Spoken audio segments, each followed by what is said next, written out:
Muito bem, então lá, aqui nós temos agora uma tira. As tiras, elas são formadas, as tiras de história em quadrinhos, né, elas já recebem esse nome justamente porque elas são formadas por quadros, né? Então elas têm esses requadros aqui que delimitam cada quadrinho, né?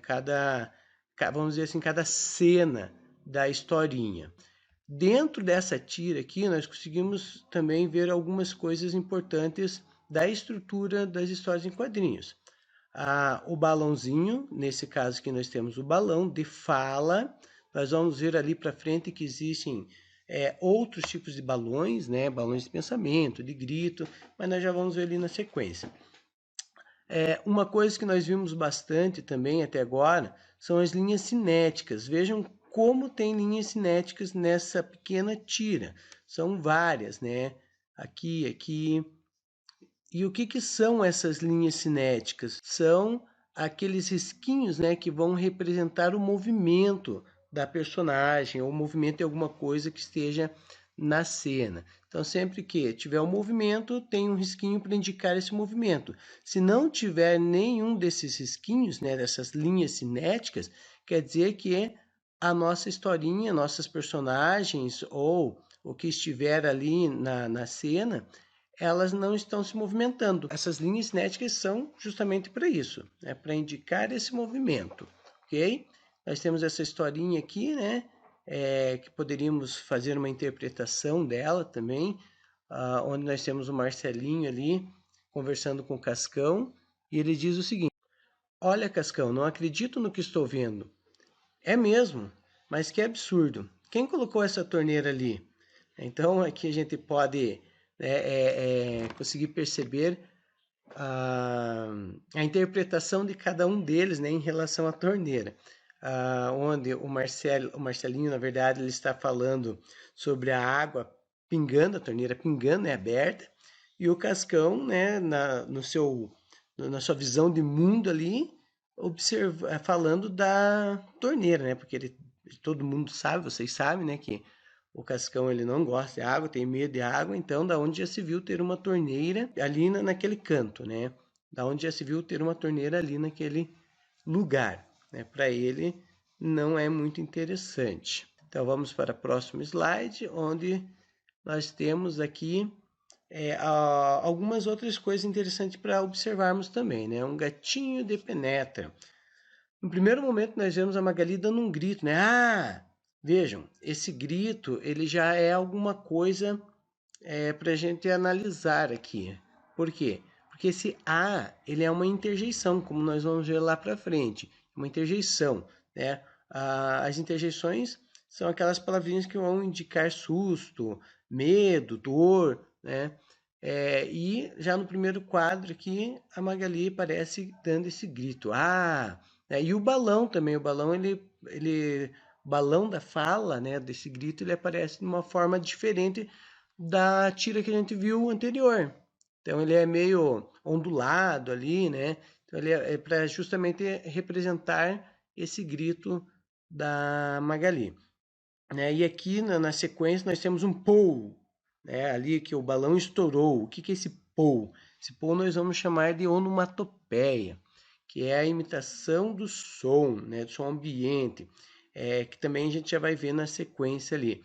E a Magali toda, né, desesperada, gritando com o mingau, e os balõezinhos de fala todos ondulados, né? É claro que esses balõezinhos, a gente vai ver mais para frente que existem alguns outros balões para representar o grito, né, o berro, enfim. E no último quadrinho, o balão de fala normal, tá? Também conseguimos perceber muito nessa historinha em quadrinho aquelas linhas cinéticas sobre quais nós já conversamos. Então, tem muito movimento na cena, tá? Por isso conseguimos perceber bastante essas linhas cinéticas, ok? Os balões, os tipos de balões que eu havia falado para vocês.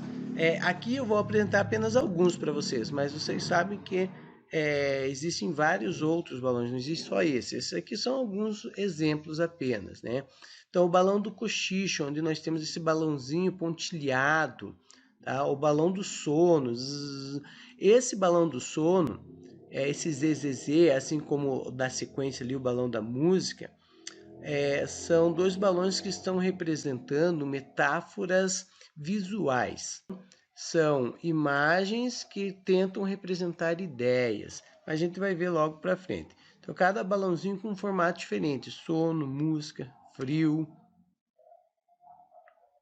Ou do grito, né, que está um pouco diferente do anterior que a gente viu, mas se a gente for analisar o grito, na verdade, da Magali, não chega a ser um grito, né? Ela falando alto, desesperada com o gato, né? E aqui nós temos, na verdade, o real, né, forma do balão do grito.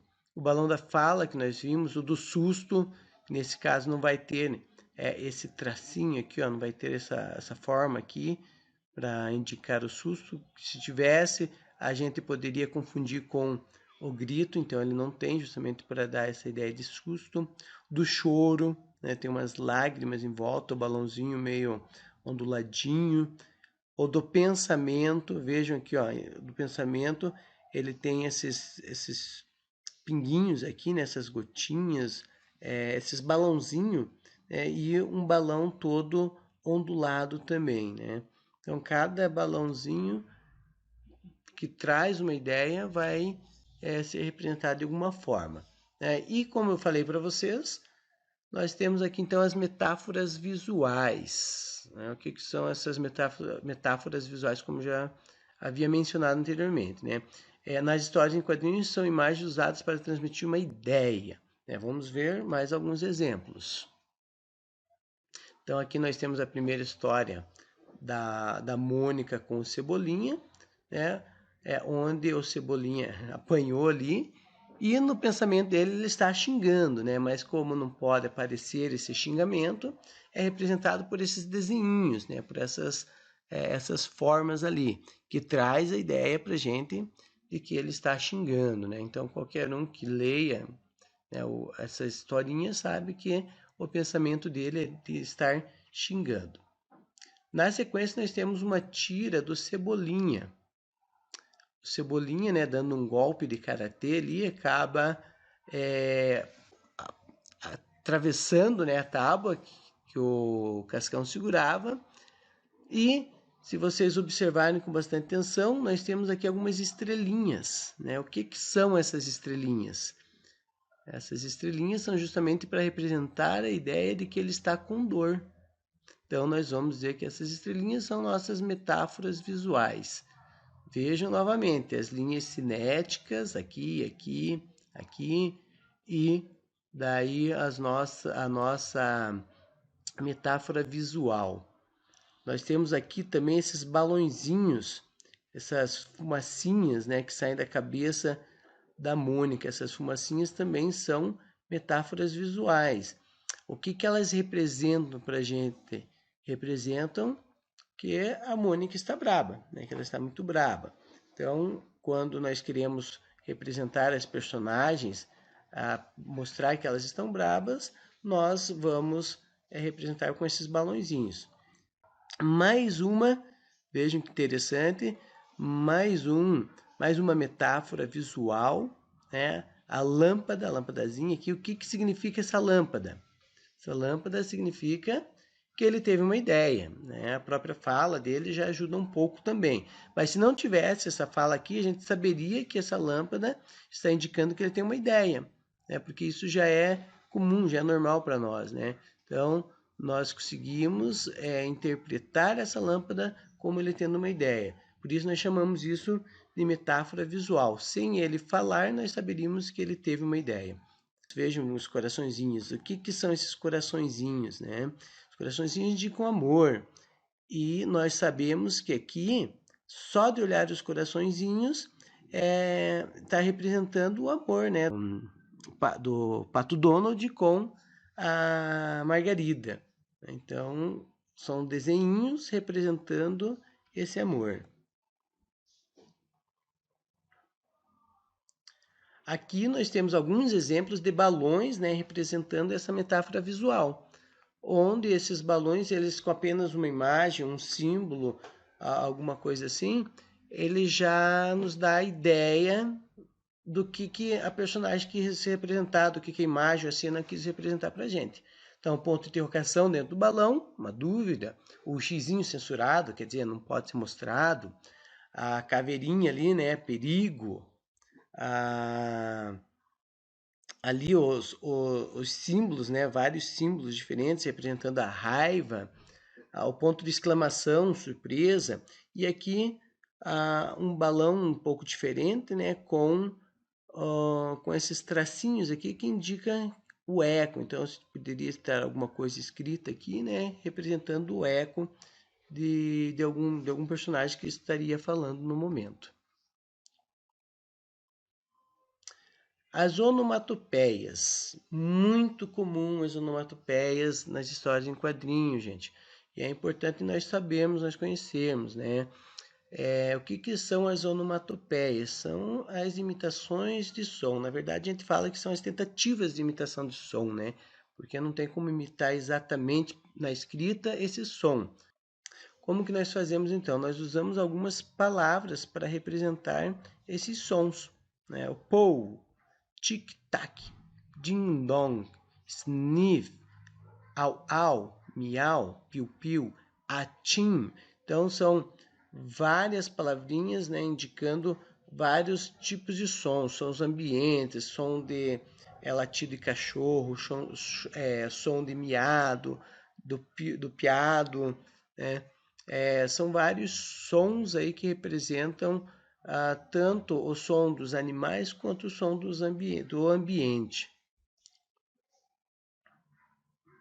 Aqui alguns exemplos, né, de onomatopeias, né, boom, pom, pof, bam, crash. Né? Então são várias onomatopeias que é muito comum nas histórias em quadrinhos. Interjeições. Interjeições são aquelas palavras que expressam sentimentos e emoções, né? Muito comum também nas histórias em quadrinhos. Alguns exemplos. Oba, xi, ui, ui, ai, ai, oh, puxa, opa, nossa, minha nossa. Então são várias as palavras que indicam interjeição. Nós temos aqui, né, o primeiro quadrinho ali, ai, ui, e o segundo quadrinho da Turma da Mônica ali, Então, dois tipos de interjeições diferentes.